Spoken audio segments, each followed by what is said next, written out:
Okay, as in go? Sorry, 1 second.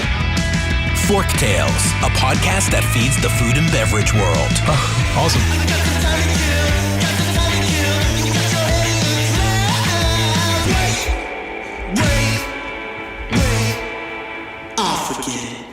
Forktales is brought to you by Vigor, a branding and marketing agency for passion-driven, innovative restaurant, beverage, and hospitality brands.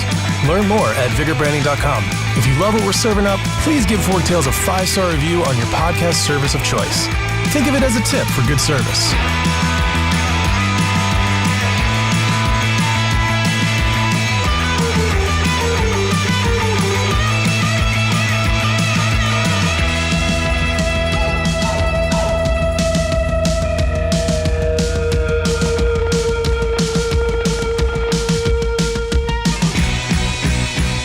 Hey everyone, today I'm joined by Dr. James Pogue. He's the CEO and president of JP Enterprises, where he consults and conducts keynote addresses to different organizations and groups of people. James and I got connected through Kelly Valade, who is the president CEO of Black Box Intelligence. If you've been listening to Forktales, you've probably already listened to her episode, and I'm really excited and happy that Kelly was able to connect us, James, because there's a lot of great things to discuss today. But before we hop into those questions, why don't you say hello and give people a little bit of background on you? Sure. So my name is James Pogue. Happy to be here and so glad that Kelly put us in contact. I'm looking forward to the conversation as well. There's a lot that needs to be talked about around these things. People need to continue to talk about them and practice that, but also it helps to have some guideposts, some rails in the sand to say what is happening out there, what is going well, what are some of the challenges, those kinds of things. In our organization, particularly over the last 2 to 3 years, and the last year especially, there's been an uptick, and not just the folks that are interested in doing something about it, but that want to, right? Because there's a significant difference between the want to and the thinking about it and the execution. And so people are moving closer and closer to that execution place. The early adopters have really in many ways already begun in significant ways. It's the next group, the early majority that is going to really drive the next year or so. And so in many ways, I'm adjusting my language to speak to those people. You know, you got to get you out of the starting blocks and start you down this path in a different way. Because everything that we've done in the past has only gotten us to the point that we were. Right? We need to start to do some new things to get us to a new point of realization and understanding.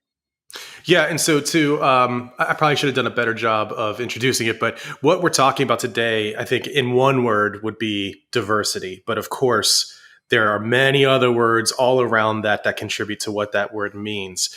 And I think calling it a hot button topic is underselling what it actually is. I don't see diversity as necessarily a movement or a topic. It is a consideration that I think is important for the growth and sustainability of organizations and humanity, across the globe. So when we start to say those words, though, I think what we see in the corporate world is there's a lot of apprehension and fear of like misstepping when it comes to starting to tread into this world of diversity. What are the things I'm allowed to say? What are the things I'm not allowed to say?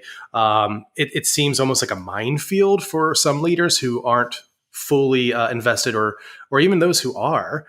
Why does it feel like that? What's causing that fear and apprehension, and how can leaders overcome it? I think that it happens for two reasons. One is it was a low level expectation of leaders to have expertise around diversity, inclusion, and bias. And again, I use those terms as broad umbrella terms, right, to encompass all of this.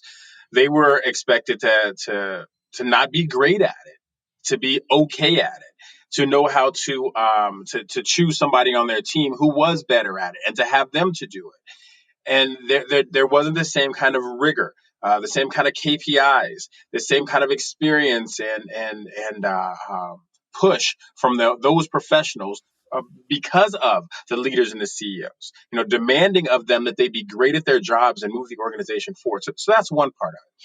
The second is we're not practiced at it. It takes practice to get good at anything. And if we have not practiced having the tough conversations around diversity, inclusion, and bias, how can you therefore expect to be good at them? We are exactly where we are supposed to be, given the amount of effort and practice and intention that we put into it. Yeah, it's a good point. And I think one of the things that I have seen, and we'll try desperately to not make it political, because politics has really absorbed this overall, and I think in not necessarily the best of ways. But there were some definition shifts that I think have caused a lot of confusion, at least from what I've seen. So we have shifted from color blindness as being the pinnacle of not being racist to being hyper aware of color as being the pinnacle of not being racist. We've gone from the goal of equality of opportunity to now the word equity being used, which sounds the same, but anyone that knows it's different. Actually, equity is usually measured by the outcome, not the pathway there. And so I think these shifts that seem to have happened over the last few years have caused a question marks for a lot of people. Like, what am I supposed to do? Am I supposed to acknowledge that the gentleman I'm speaking to today is black, or am I supposed to say African American? And what happens if I say the wrong thing? Because there's also, well, we'll get into it in a minute, but the idea of cancel culture and ending up without a job for doing the wrong thing. What are your thoughts on that, and how do you coach leaders into the right thinking and the right path forward?